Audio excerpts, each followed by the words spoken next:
Good afternoon to all. Welcome to today's webinar. We're going to give folks just a minute to get into the virtual room. It's not too late. Tell everyone you know who's registered, and even those who have not registered, that they want to go ahead, click the link. We'll drop it in the chat to register for today's webinar. We will get started in just a minute. Welcome to all.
All right. Good afternoon to each and every one of you on behalf of the Center for the Study of HBCUs at Virginia Union University.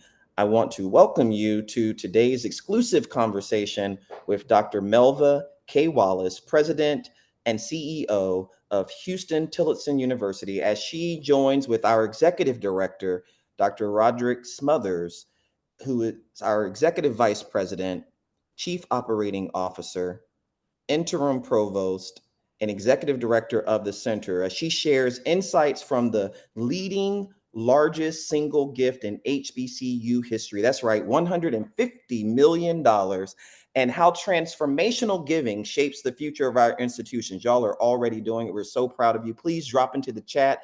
Tell one, tell all who you are, where you're tuning in from. Keep the chat going throughout the entire webinar. You can park questions there, as well as using the Q&A function. Listen, this session kicks off our Transformational Gifts series hosted by the center, and you get to be in this first cohort of those who will be a part of this transformative series talking about philanthropy, higher education, leadership, and so much more. Without further ado, it's my great pleasure to introduce to some, present to others, our executive director. I call him boss, the one, the only, Dr. Roderick L. Smothers. Dr. Smothers, we're in your hands.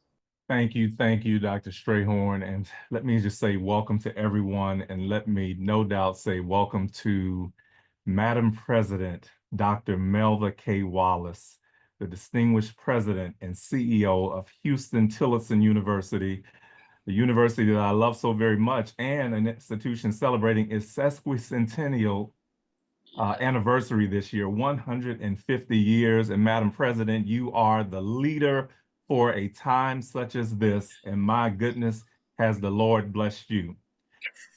So Dr. Wallace, thank you again for granting the Center for the Study of HBCUs this exclusive conversation today. I know that people already know who you are and will read about your very extensive bio.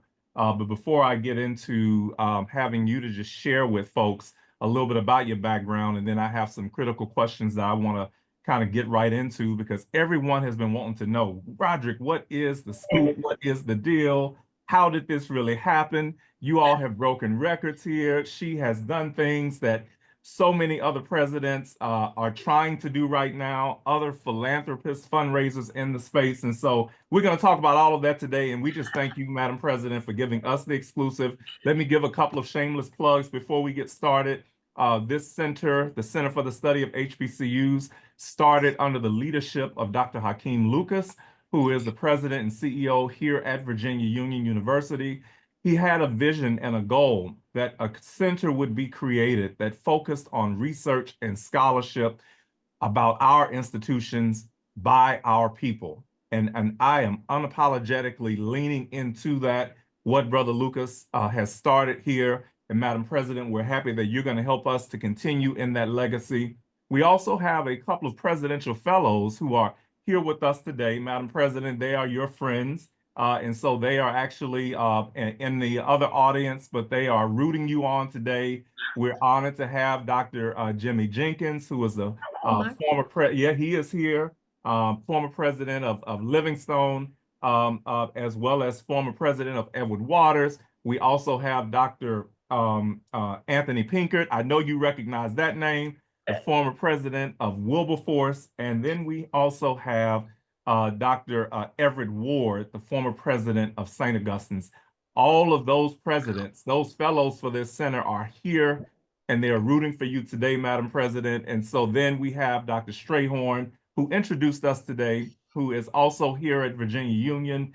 He is a past director of the center, but he's now the director of research, and he's also our dean of education as former provost. And so we all wear multiple titles here in the work that Dr. Lucas has us doing. So we're just excited. As you can see, I'm just excited, Madam President, to get us started today. So can we just get right into it? Let's get right to it. All right, all right. So Madam President, if you would take 2 or 3 minutes for those who are meeting you for the first time, for those who have just admired you and your work from afar, if you would take 2 or 3 minutes to just tell them who you are, a little bit about your bio and how you got to this place.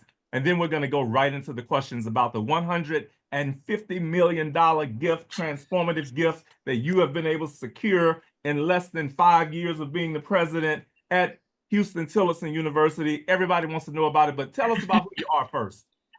Absolutely. I just want to say thank you. Thank you to you for, bringing this conversation forward.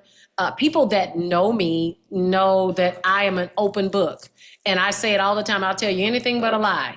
I like to help people. And when you think about my past and my trajectory and my career, it has been centered around supporting others and doing what I can to support others in their leadership journeys and just in general, students, of course. And if there's any way, the reason I am so thankful that you've given me this opportunity to talk to your audience today is because it is my goal that we do not close the door behind ourselves for $150 million gift. And so I'm grateful for this opportunity to share and to communicate, and so grateful to President Lucas. I was just on your campus, as you know, speaking for your president's opening convocation. Yes, you so were. It was just a blessing to be there and to be able to preach during your chapel service and for that very special time. So to God be the glory for that. But my background, you and I have a fantastic juxtaposition. I mean, we're just so connected. We're both from Louisiana.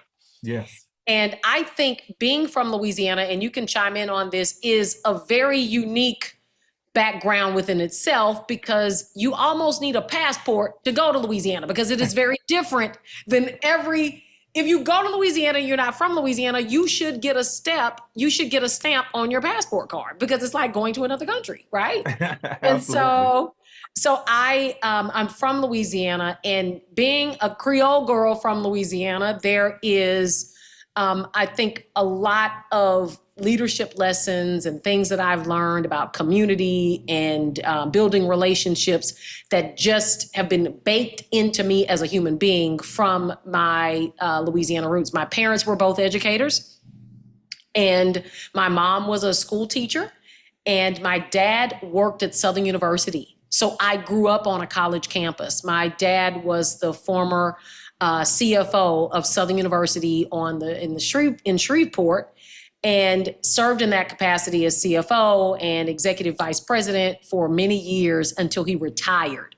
So my background stems from the school bus dropping me off in front of Southern University and me roaming the campus as a little girl. And I like to say that I was the first email, because I would run in the president's office and drop my backpack, and he would have memos on the edge of the desk, little memos. And I would get them and take them around to all of the employees and say, Miss Courtney, you got mail from the president's office, you got mail from chancellor's office. And I would just go and deliver the mail, and and those people protected me. And they loved me, and they scolded me, and they popped my hand and did all the stuff. And they gave me $5 when I was selling world famous chocolate. The campus, the university community at the HBCU raised me, if you will. So that's my background. And so I grew up on a college campus, and I love the collegiate space. I love what HBCUs mean. And my parents both went to HBCUs. They both graduated from Grambling State University. My dad taught at Tuskegee many, many, many years ago. And his trajectory, of course, led him to Southern University and the Southern University system in Shreveport. And I just love the HBCU space. So that's a little bit about my background. I've worked at Grambling State University, Southern University, and was the first chief of staff for the Southern University system. And I'm here today in 2022. I came here to HT. Well, thank you for that background, Madam President. There are those in our audience today, and we'll address questions as they come along. And so we appreciate being on the screen with a homegirl. You're right, both from Louisiana, and so we can give those characterizations because we are homegrown Louisianians, and so Absolutely. And it is. I agree. To go to Louisiana, you almost need a passport. Yes. Most folks know New Orleans. They don't really know a lot about the places from which we've come, right? Those small towns, and so. Well, Madam President, thank you again for sharing a little bit about your background. If you don't mind, I want to get right into the topic of the day. Let's do it. Here within, and I'm so glad you also labeled and characterized your message here at Virginia Union as a preaching moment, because indeed you preached, and so you gave us a message, you blessed us, our students, our community of scholars, they are still talking about your message from convocation, and so thank you so very much for blessing us on that day with that message that we know was a word from the Lord. So now, let's get right into the conversation that everybody's been wanting to hear about. As everyone is aware, a couple of weeks ago at your convocation, Madam President, you were blessed, and I want to say perhaps somewhat surprised, but maybe not surprised at what the audience will think, but there were some elements of surprise because you've told me the story behind the scenes. So I'm really waiting for you to tell the story to the people who are listening today because they want to know what you've told me. But the Moody Foundation committed to a $150 million transformational gift to Huston-Tillotson University over the next decade. You celebrated, you've been on CNN, you've been on CBS, you've been on ABC, you've been on all of the local channels, you've been telling this story. So can you take the next few minutes to just tell us the story? Tell us how this started, tell us how this happened, and look, tell us the details that the people really need to know so that I can kind of cater the future questions around some of those details. Tell us the story, Madam President. You want to know, so what? I have to start every good story, and I'm in good company because I see folks like Kevin James, and I see Gregory Bone. I see this is family, right? Yes. So when you tell a story, you have to start any good story in my culture, in the Black culture, with what had happened was. Okay. That's right. What had happened was. So what had happened was, okay, I was minding my own business. No, to start with the story. And by the way, guys, we're going to have fun because we're friends. We're like real friends. We are. So we're real friends, and we're going to have some fun. So what had happened was So the Moody Foundation, let's go back to the 1960s. Okay, the Moody Foundation has been a part of the Huston-Tillotson University community for a very long time. So doesn't matter what anybody says or thinks. Yes, I am sitting as president at the helm, but I give much respect and props to my previous, presidents, my predecessors, for bringing that first interaction with the Moody Foundation, okay? Because they have a building on our campus that sits here today that was, erected in the 1960s, and it is named Jackson Moody, okay, under two people's names. And that relationship, again, from the 1960s, as many relationships do, has gone dormant, right? And generations have come and gone.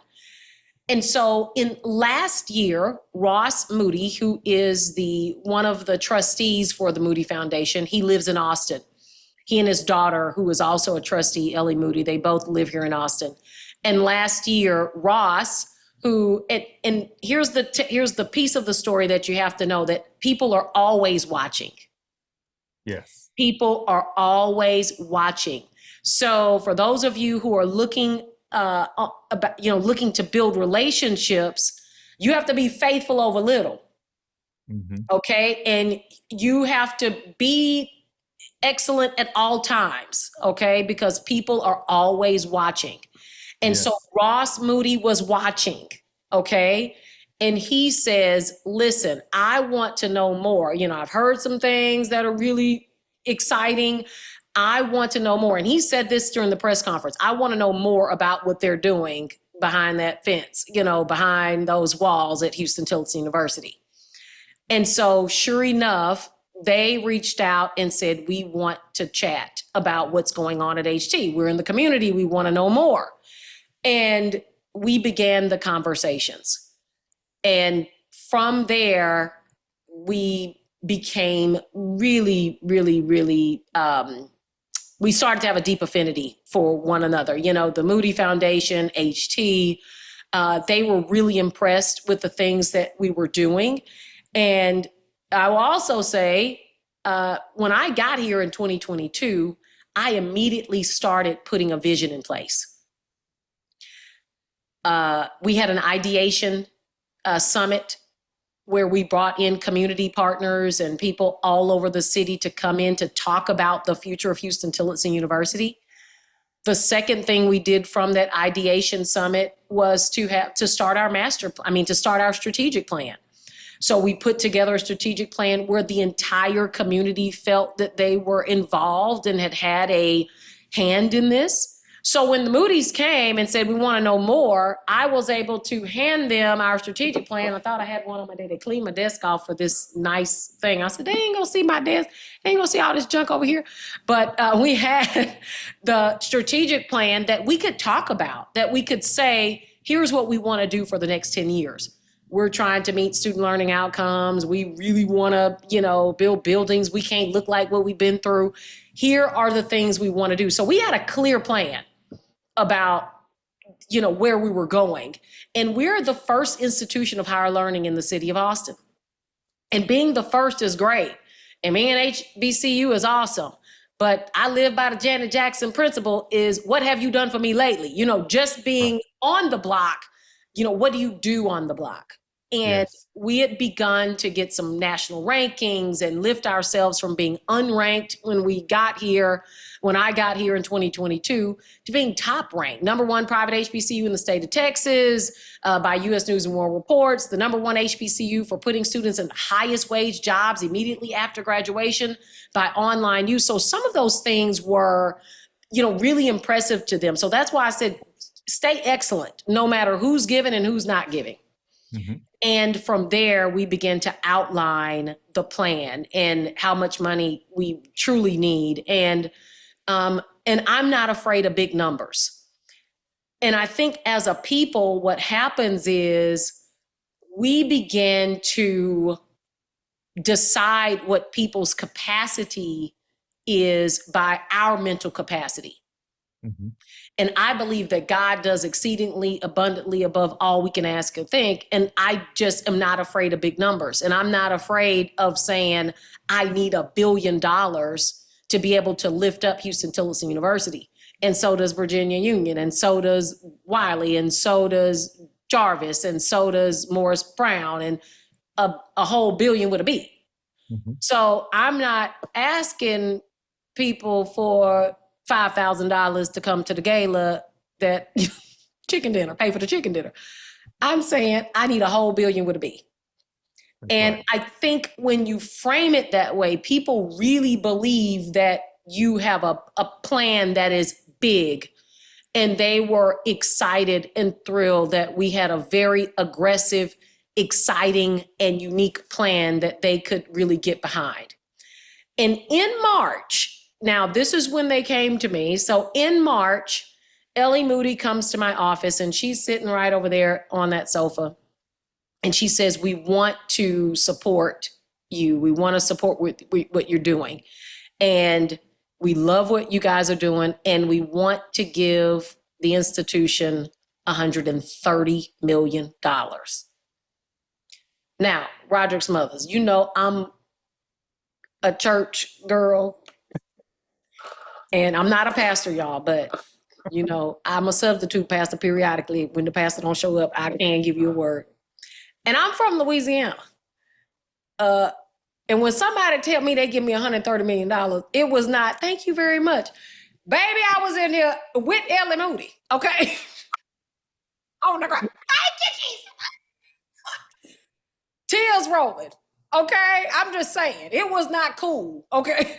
I was not very presidential. Okay? I was gonna say, did you lose your presidential posture at that time? Sweet baby, I said, Ellie, I'm gonna have to come out my coat. Now she had brought two of her team members here. They had a side meeting while I was, oh, thank you, Jesus, God. Getting it together. Hey, Getting it won't he together. do it? Won't he do it? They started talking amongst themselves, okay? And I was shouting and spinning and thanking the Lord for what he had done. And it was just an incredible moment. And again, catch the number, 130 million. Yes. And we said, okay, let's meet and we can, I had lost all my deodorant. I mean, I was literally just a sweaty mess, okay? Like completely lost. We decided to meet, we would meet to determine how we were going to make the announcement. I mean, $130 million, you're not just posting this on Instagram and call it, a big check presentation and, calling it a day. No, this is a big deal. And so we And Madam spent President, so jump in here when I'm $130 missing points. Yeah. right, you're at $130 million, you're in your office, you've lost your composure, you're praising God. But from the time that you engaged with them to this $130 million announcement from them in your office, how many months had passed? It had been maybe 6 months. 6 months, yeah. Yeah, because the year before, the Moody's supported, and again, they had supported before, Okay. but just kind of casually. They were a regular donor, probably given. I like what you said earlier about the chicken dinner money. Like I always tell VPs when I'm coaching them that at that level and at the president, yeah, you want the chicken dinner money. However, Of course. at your level, it is your responsibility to have a vision and a plan that is Right. more than about chicken dinners. You have to. Yeah. I always use this analogy. You can't ask somebody like the Moody Foundation to buy washing powder when they have the ability to buy the entire washing machine and the factory that makes the washing machines. There So you go. you had a vision, you had a plan, Yeah. $1 billion vision that you had given to Yeah. them. And they had been Yeah. studying this over 6 months. And so Yeah. now they're coming to you to say, okay, we've read your plan. We like what you're doing. Here's what we want to do for you. Absolutely. In 6 months. Absolutely. All right. Yeah, absolutely. Because if you don't have, and everybody on your team needs to know the darn plan. Yes. Like you can't just know the plan. I mean, so you have to get your people together and everybody has to know what we're doing. You can't have I couldn't have the basketball coach go and ask the Moody's to buy gym shoes, right? Yes. It's like, no, the vision is this, guys. We're going from first to foremost. We're going from being the first institution, known as just the first institution in Austin, but we're trying to be the foremost institution, right? And so where are we going? And when people understand the why, then you realize that, you know, I don't need the SGA going to ask the Moody's to buy the bus to go to a leadership conference in downtown. No, we thousandaires. I got hundred-air money. I got thousandaire. We can get you downtown. We trying to up. Okay.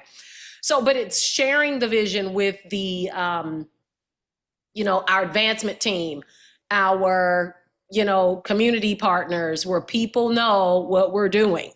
Okay. So they were excited about that. Yes. Come in my office and say, we're 130 million. Wow. And so then we start these meetings to discuss the announcement and how we would, and what the money was for. So let me go back. The money is for 100 million at the time. Now, guys, we're in March. So take yourself back to March. We're in March, 100 million for buildings. Okay. 100 million for buildings, student housing, things that support student, you know, the student experience. Super excited. 30 million for a scholarship program that I had created called Meet Me Halfway. Okay. My goal in life is for Black and brown students, kids who look like me, to graduate from college with as least debt as possible, as less debt as possible. That is my prayer, and I believe God will answer that for our community. I want our kids to graduate, and when they get their first job, and if they're making their first job at 60,000 or 70,000, whatever that first job is, that they can really see as much of that 50, 60, 40, if they're a teacher, that they can get as much of it in their pockets as possible than having to pay Sally Mae back, right? That's my prayer for our Black community, okay? And so nonetheless, 30 million for scholarship program that would help students fund part of their collegiate experience here at Huston-Tillotson. They loved it. They were excited about it. And you also have to have a married mission.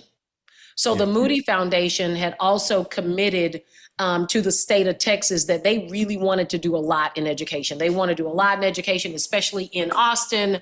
You know, their organization is based in Galveston. And so they're really focused on this Central Texas. So of course, it's very unique that they have a vision that they want to really support education in their region. And so do we. Right? And we want to support education.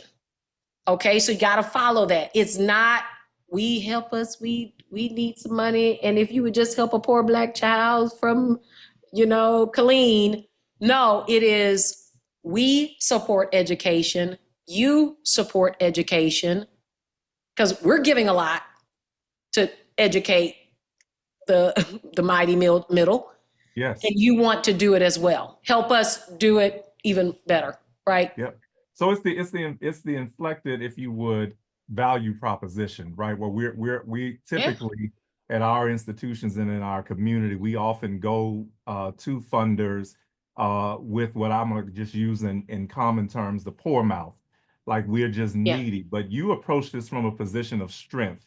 No, Huston-Tillotson University is already at the top.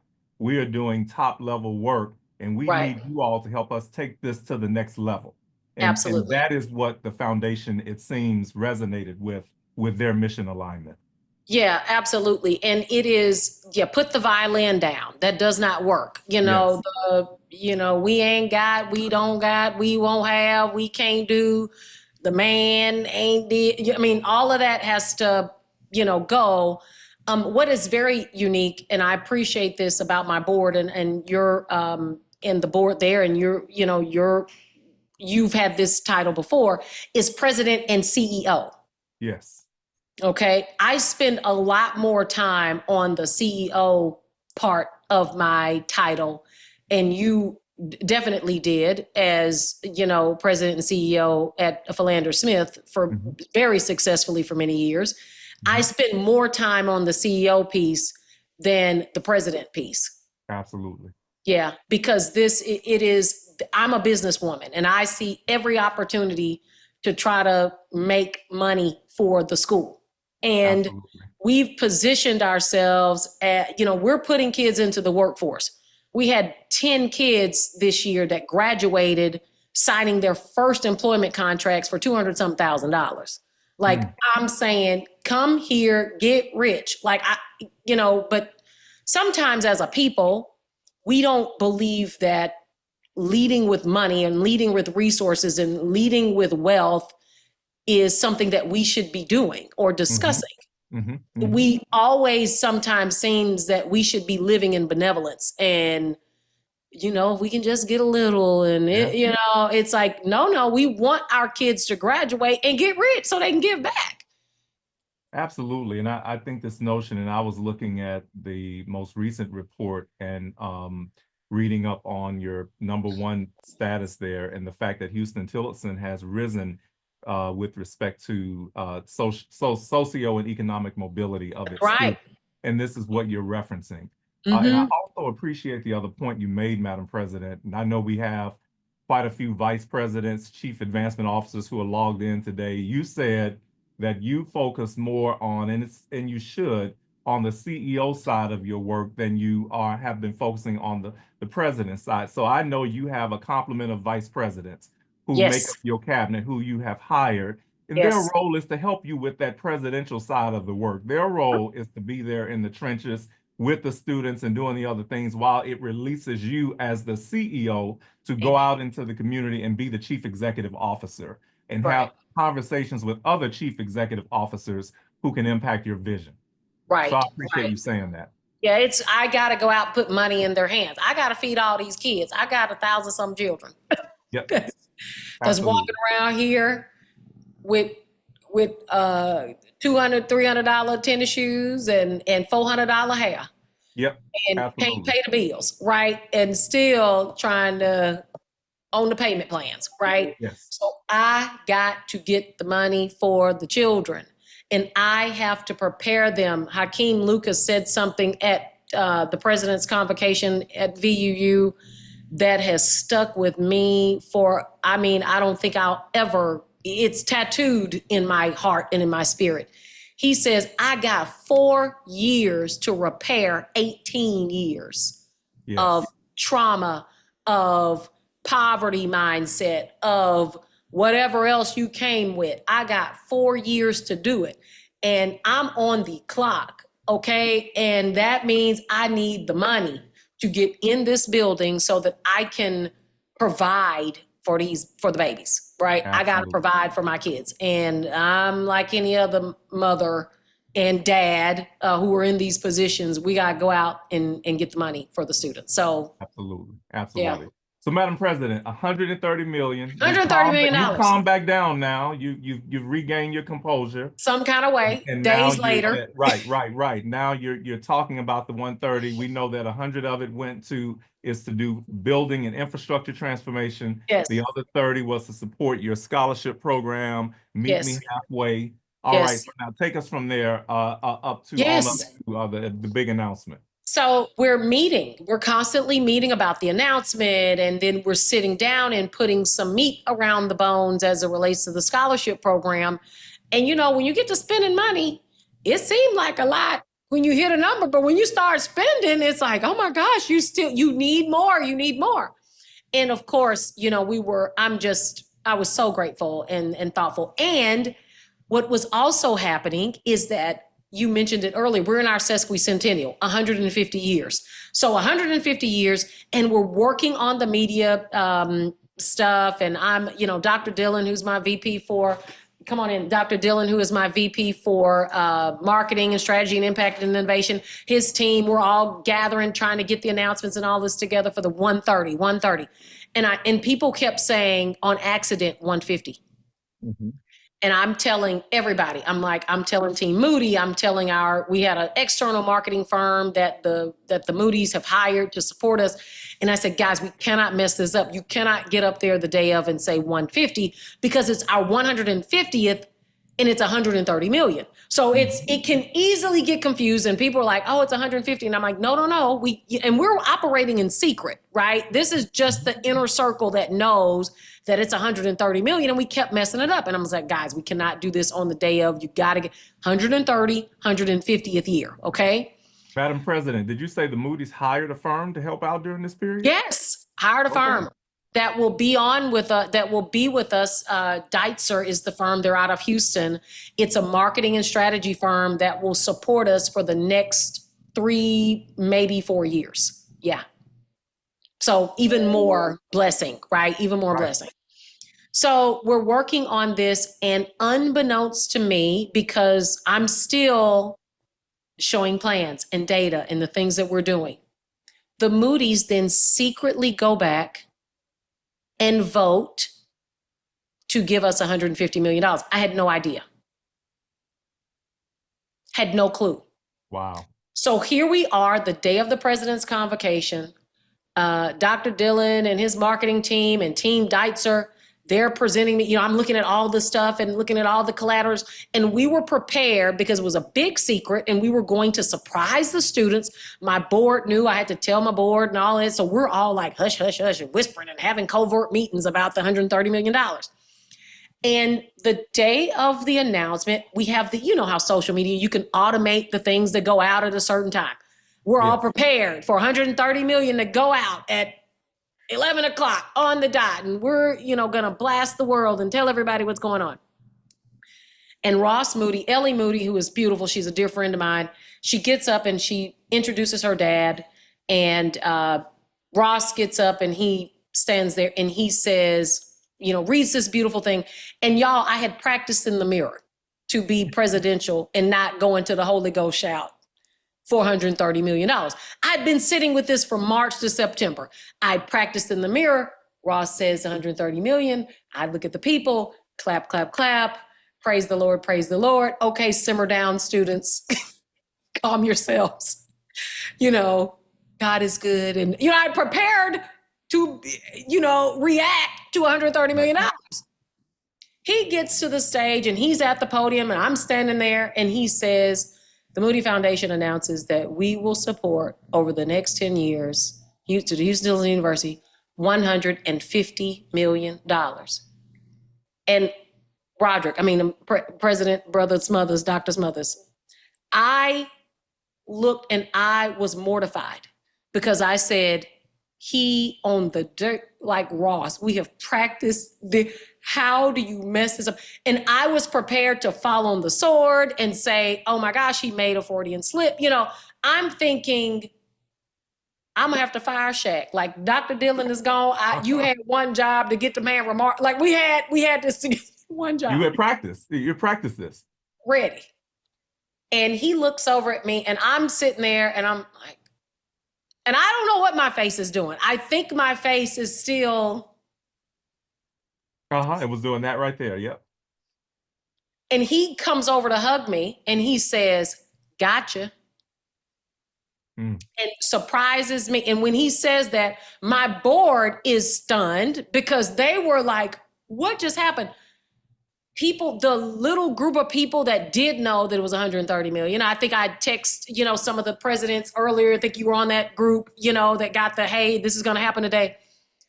Oh my God.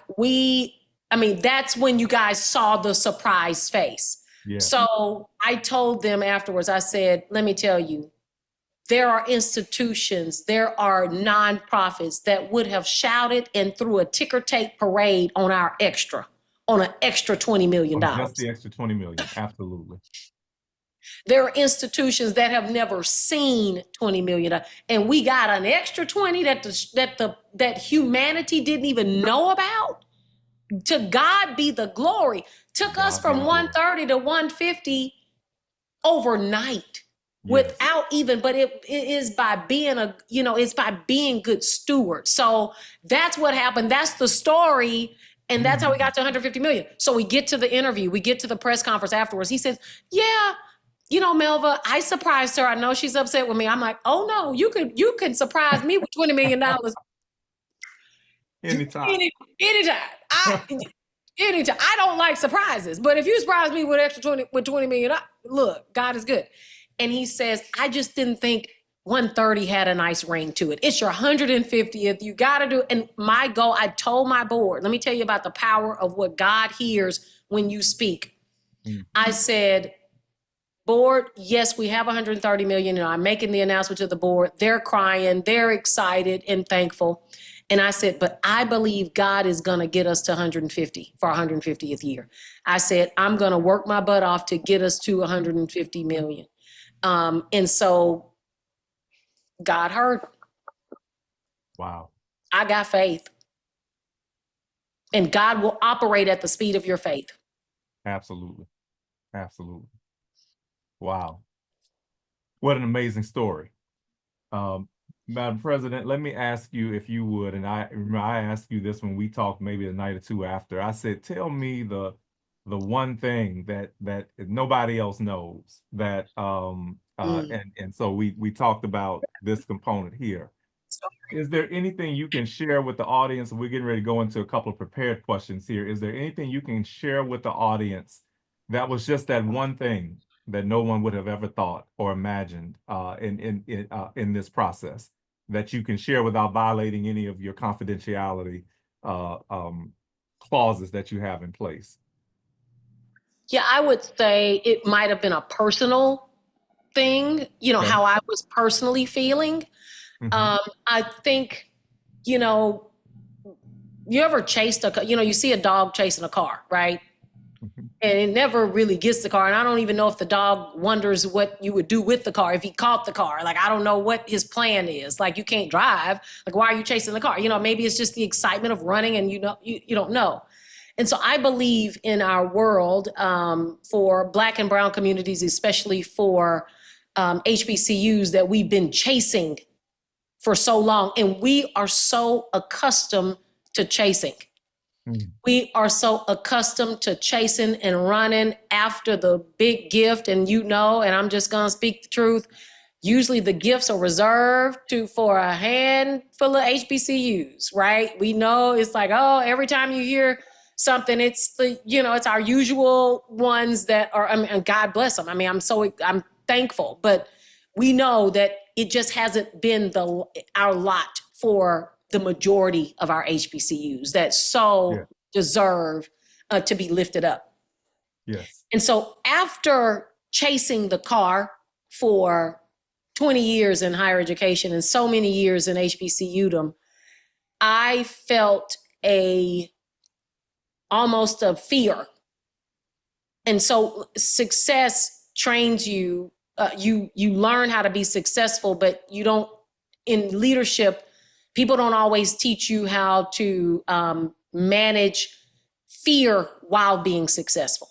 And that is something that I talk about to my mentees about, how to navigate fear, because even in success, there is a fear of failing still, right? And it's like, oh God, like, don't let us screw this up. Don't let us miss a mark with responding to the Moody's or being, good stewards and making sure that everything is done. The pressure is on. And I have an incredible board. I have an incredible team. I have incredible family, and I have incredible people around that are supporting this institution. It's not just me, but as the president, there is a pressure that I feel and felt during that time that I haven't really communicated to anybody, that says, oh God, I got the car. The chase has happened. I got the car. Now we got to do it. We got to execute it. So I will ask for my friends, this 152 friends that are on, to pray with me, if you will, that we don't, let anybody down, that God will continue to bless us and will give us the strength to make good on the gift, right? To make good on it, because now the real work begins. So That's what people Absolutely. don't know. And that's the vulnerability of the moment and being in this office and sitting in this chair. So Yeah, yeah. Well, we appreciate you sharing that vulnerable moment, Madam President. And we're all praying with you. We are thanking God with you. To God be the yes. glory. Thank you for sharing the story. So many notes that I've taken here, and the team has kind of prepared some questions that they said I have to ask you in the 15 Gotta minutes ask. that we have Okay, remaining. yes. And I'm sure that there are a few questions that have already been dropped in the chat. So we want to leave 5 to 7 minutes to address those questions as well. So one of the things that we've been, as we prepared for this, that we've been very public about is getting from you, Madam President, and you've touched on it already. So often our HBCUs operate under resource constraints, but you came in with a very bold vision, with a very bold approach to fulfilling your vision. For those vice presidents and advancement officers who are listening out there, who are looking to learn from you today, I often say, as you've heard me say this because you've sat in we've sat in each other's sessions before. I've always said that the art of philanthropy is the right person at the right time with the right relationship with the right ask. You started this conversation off today by saying that you had established a relationship with someone at this foundation. And over the course of really less than a year, that relationship took you from there to where you are today. Tell us more about the things you did to cultivate that relationship. Did you go to lunch? How many times did you go to lunch? Did you go to the movie? Did you have them Yes. over for dinner? Tell us about what that relationship looked like, because relationships are key. I believe that people give to relationships Yeah. and not necessarily causes. So tell us a little bit more about the relationship that you developed with the folks at Moody. Yeah. And so it was very beautiful. And I don't know if it's unique because I've never gotten $150 million before. So I can't, it's not like I can say, well, the last time it was like this, it was like that. But I think that it was very interesting because I genuinely like them. Mhm. Oftentimes, and I've raised a lot of money, and oh my God, you are the guru of fundraising. And you've raised a lot of money from people who, you don't just necessarily like. I mean, you're out there, you're trying to get the job done. I mean, so I wasn't thinking, did I like them? I think it really just emerged that they are incredible people. And I want to thank them. I mean, because if they're watching this or will see this, I genuinely love them. I mean, and we have developed a friendship that is real. I mean, I had dinner with Ellie. I mean, lunch with Ellie yesterday. We booked an hour and we were there 2.5 hours. We're like, okay, we gotta go. We really gotta go.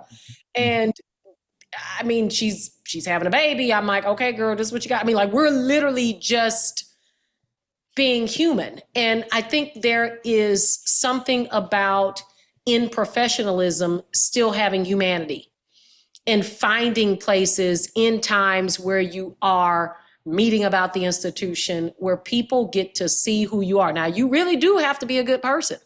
Mm-hmm. You cannot fake fades. So if you are fake and phony and you're not genuinely a good person, people are going to see through that. I don't care what kind of good suit and cologne you put on. People are going to see and smell through it. And so do you as a person who is maybe soliciting a donor. And so, yes, we had several lunches, but we had strategy sessions. I mean, we had several day-long strategy sessions where they genuinely wanted to know what we needed.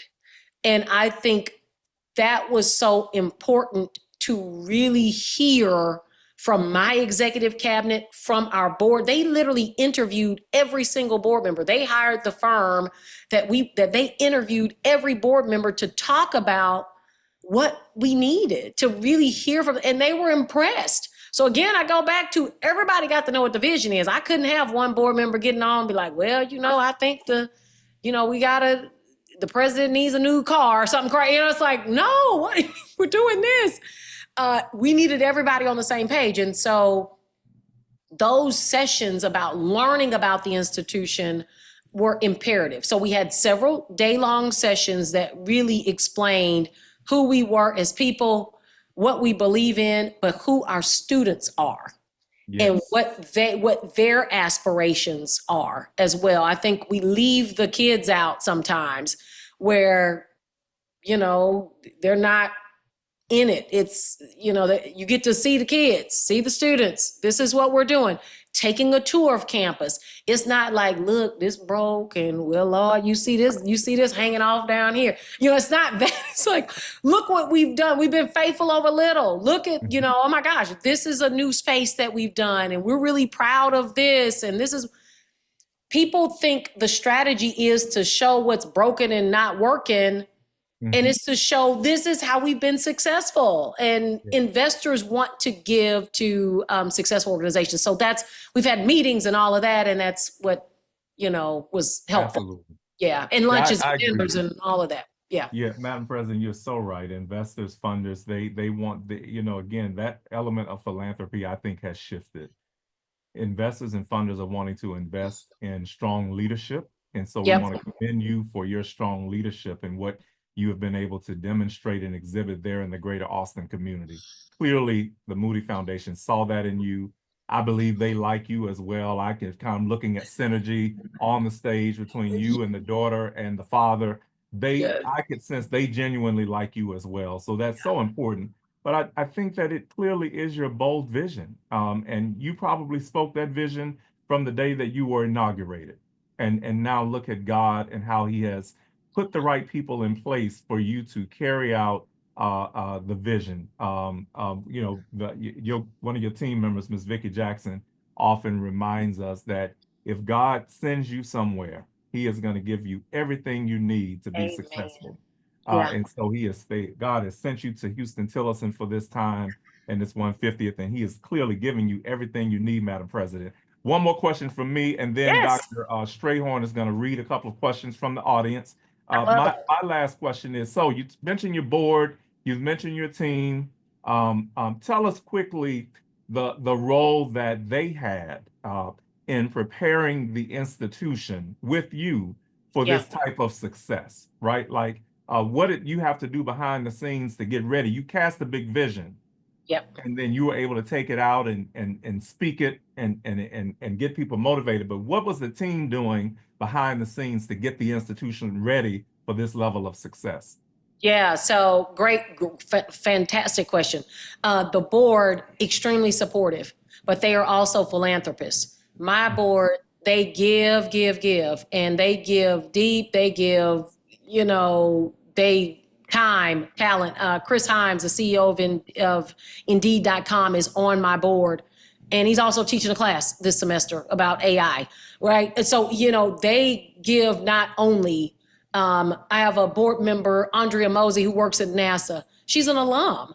And yes, she's over the moon rocks, but she gives and she comes back. And when she comes back to campus, this is the funniest thing, when she pulls up, she has money that she gives the kids. She's like, I know this when he's from Houston and he went to my church she literally is. So they're giving. So that was helpful. They saw that the board is giving, that they're supporting, that they were a part of the strategic plan and that they get it. Okay. And then my executive cabinet working their butts off, right? Literally working their butts off. And I appreciate that because everybody had to be pulling their weight in there. No person is not, if it's a VP position, if it's a job at the university, it is important.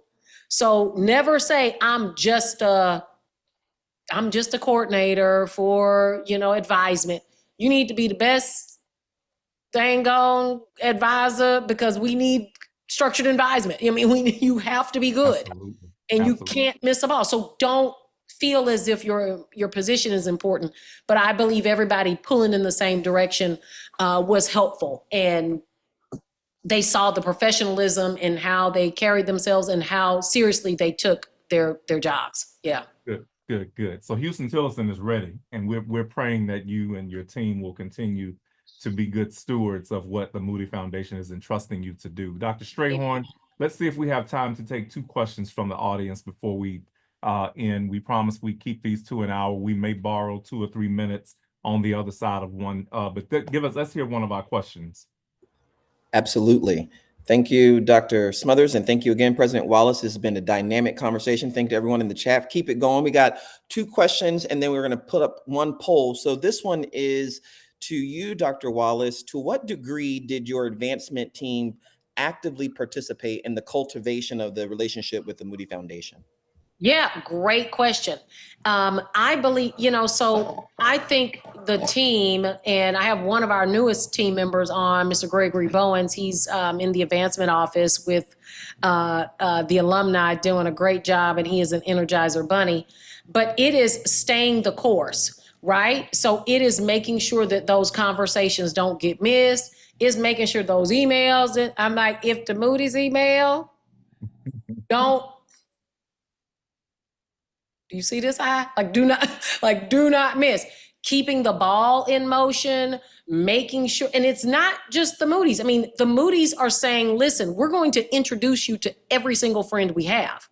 Yes. So I can't meet these. I'm handing them off to Linda, who is our VP for institutional advancement. Linda, go meet with the people, meet with the staff, meet with the team, meet with the groups that are doing the work, because it's not just one decision maker. Ellie and Ross and Francis could say, yeah, we want to do it.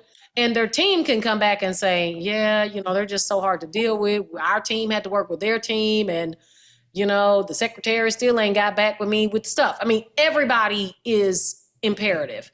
And so our advancement team was critical in making sure that we got through the finish line and that we were providing the information and that we had, a strategic ask in place. It is everybody's job, but everybody can't take credit. It is not my credit. It is because this university is still here. The credit goes to every single prayer that has been prayed and every single alumni that believe, every single student that believed and graduated and became a successful alum. The credit goes to my predecessors who they had to do something for me to be able to, I don't care what you see, people like, oh, I didn't like Billy Bob when he was my president. And you're like, you better like him. He kept these lights on so that we can be here today. You can't start that. So everybody was a part of this. And I have an incredible advancement staff, and I'm so thankful to them for, lifting this up. So kudos and the thanks goes to them. Yeah. Great. Awesome Great. job. Thank you, Madam President. Dr. Strayhorn, final question before we have to chime off today. Awesome. Thank you. Final question goes to both Dr. President Wallace and Dr. Smothers, and that is, given your seats of leadership and working with presidents across the sector, what do you see as the role that students can play in helping strengthen fundraising efforts at our institutions? Yes, that is being excellent. Again, being excellent, looking the part when you walk out of your dorm room. Don't take that for granted, because the funders and donors are coming on campus. You don't know what day they're coming.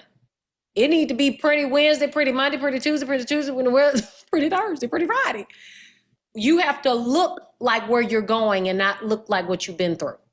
So you have to go to class and look the part, because when I'm walking donors around, and when VP Jackson is walking donors around, and when Gregory Bowens and Skip and Joshua Becker are walking people around and having meetings in the cafeteria and inviting them to Catfish Fridays and to do all this, and you looking crazy and being crazy, they're like, what are we funding? Yeah. Absolutely. Okay. And so it is very important that our students are poised and prepared, and they have impeccable soft skills and ready to engage. And so that was important, that the Moody's saw our students and they were impressed with how well they speak, with how, engaged they are on campus. So they were impressed, and they say that all the time. They literally say it all the time about how great our students were. So don't leave them out, and that's what students can do. And of course, internships and being successful in the classroom. and going out into the community and being, on your internships, if you just getting coffee, get it with excellence, take it seriously. Because let me tell you what happened today. I get a text from Ross Moody this morning. They also own a bank. And he says, I have to read this. Got to read it. He says, this morning at 10:49, he says, in a Moody National Bank meeting, and lo and behold, we just hired an HT grad, Ryan Coaxum. We can't seem to not love HT. Wow. Ryan is an alum. He's a banker. He's a graduate. And oh my gosh, now he's working at the Moody Bank. Like, come on. Don't think it's not, don't think it doesn't all come around back to students being excellent. In fact, it always does. It comes back to our students and our alums who are out in representing us, Madam President. I agree with everything you said, so I have nothing to add there. Do you have time for one more question, Madam President? Of course, yes, okay. Please. Dr. Strayhorn, there's one final one that we see has been dropped in the chat from Dr. Rubin. Brother Rubin, why don't you read that one for us? It's to Dr. Wallace. Okay. Absolutely. All right, to Dr. Wallace, as more young leaders and emerging professionals step into roles across higher education, especially within our HBCUs, how can they bring fresh, innovative ideas to areas like fundraising and community engagement without stepping on toes of those who have paved the way? In other words, how can they balance honoring tradition while still pushing our institutions forward? Yeah, our institutions, I always say our institutions have roots and wings. Okay. And we have to, and that's important. And yes, it is impactful and important to honor the roots, but you got to go. I mean, you got to fly. You have to fly. And you cannot be afraid to move the institution forward. God is the greatest innovator I've ever known. And it is our duty to innovate and create. And that's what has been poured into us. That's how we were created. That's how Roderick and I look different. And we got you got different eyebrows and different hair and different, but still, because he made every last one of us different. And so it is your duty as a human to be innovative. And yes, you have to honor the past, but you have to really remain focused on moving the institution forward. And especially, as you mentioned, Ruben, innovative ideas like fundraising and community engagement. And you cannot worry about stepping on the toes. You have to worry about not taking yourself and catapulting the institution into the future. That's what you got to worry about. Those times are behind, what's happened has happened. But catapulting and moving the institution forward is what matters. So you got to push forward. You got to push forward. I love it, Madam President. I love it. We're going to have a transcript that's going to summarize a lot of the key takeaways today. We want to thank you for this wonderful conversation, for this exclusive conversation, Madam President. It is Huston-Tillotson University sesquicentennial. And you're celebrating all year long. And I want to give you an opportunity just to say a minute's worth of final words to our audience. But before you do, I want to say this, and I just want to get a nod from you because I know you can't say names, but I bet you, I would be willing to bet that post your Moody announcement of $150 million, you have probably had at least 3 inquiries from other potential major donors there in your community. I'm willing to bet that you have, because once people start winning, everybody wants to get on board. Is that accurate? At least 3.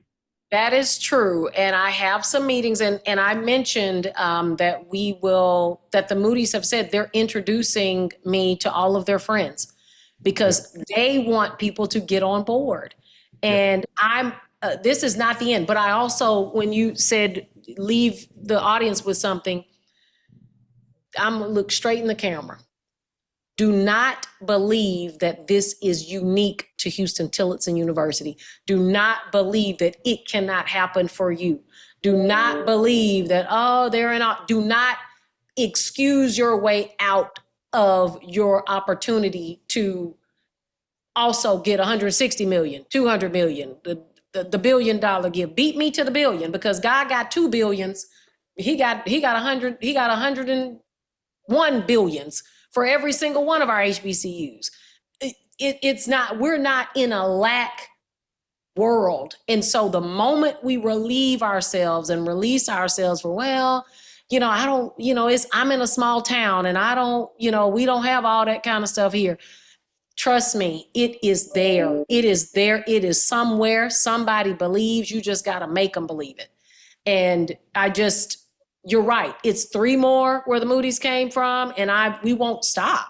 And you've seen other institutions. I think Morgan State, 60 million. Somebody would have said, well, she just gave 70 million. I forget the lady's name, but she gave the money to Mackenzie Scott. Yes. She gave the money to the UNCF, and we got to split that 37 ways. You know what I'm saying? But somebody would have said, well, she just gave, let me not try to bother Mackenzie. You can't count people money. You don't know in the end. Okay. Absolutely. Absolutely. And that is what feels so good about your success here, Madam President. You alluded to this earlier. We all know you, we all love you, but we all feel like we're winning because you have won. Huston-Tillotson has won. And typically, even since your announcement, you mentioned Mackenzie Scott's to Morgan, and then the Atlanta HBCUs just got a $50 million gift just a couple of days ago. But this was Huston-Tillotson. This was Melva Wallace and her team, our girl that we know, we've been in the trenches together, $150 million. We're so excited for you and your team, and just the fact that you would come on and give us this type of inside advice today and leave us with the notion that this can happen for you as well. And don't use excuses. Don't excuse your way out of this situation, because God has a blessing for you and your work and your institution, just as he has blessed Dr. Melva Wallace and Huston-Tillotson University. Absolutely. Give to HT today. I wouldn't be remiss without asking for you and everybody on 127 people still on. Thank you to Virginia Union. Thank you to you. Thank you to President Lucas. I'm asking that, you contributed. It is our 150th. We have 150 million reasons to be grateful and more. But I also ask for you to believe in what we're doing here. And if you would be so, find it in your heart to support what we're doing, I'm asking you to give to HT, because we're on a movement, and we will pay it forward to this institution. We're going to pay it forward to our kids. Look at that, HT. If you write a check, you'll even get a hat with HT on it and a nice T-shirt. And so, yes, thank you. So the link is in there to give. You can go to our website, make a donation, follow me on Instagram, join me in the movement, keep up with what you're doing. You get to see my crazy on Instagram. I don't check the LinkedIn like that. Somebody checks that for me, but Instagram I manage myself and we can stay connected. But I'm really thankful to all of you who have reached out and supported us during this time, because it means a lot when you have your friends and your family, your HBCU family, celebrating with you in this moment. So thank you genuinely from the bottom of my heart and from all of us here at HT. We absolutely love our sisters and brothers in the HBCU world. So thank you. Excellent. Thank you so much, Madam President. Thank you to our audience. Please share the link so that folks can go back and watch all of the sharing from Dr. Wallace today. We are so thankful for your work, for your ministry, Madam President, and we continue to pray God's blessings and abundance on your ministry at Huston-Tillotson University. Audience, you should know that our next exclusive conversation will happen on November the 6th, and it will be 2 days after the election, and it will be with 2 of our presidential fellows, Dr. Alfred Anthony Pinkert and Dr. Everett B. Ward, who will be talking about the results and the political implications of everything that's going on for our HBCUs and the future of our institutions. November 6th, same time, same place. please chime in and be with us. Again, thank you so much, Madam President. Thank you to the HT team. Thank you to the Centers team for helping to pull this together. And until then, we will see you all in the space making a difference for the students who matter to us the most. Thank you all, and God bless you. Thank you, everybody. Bye-bye.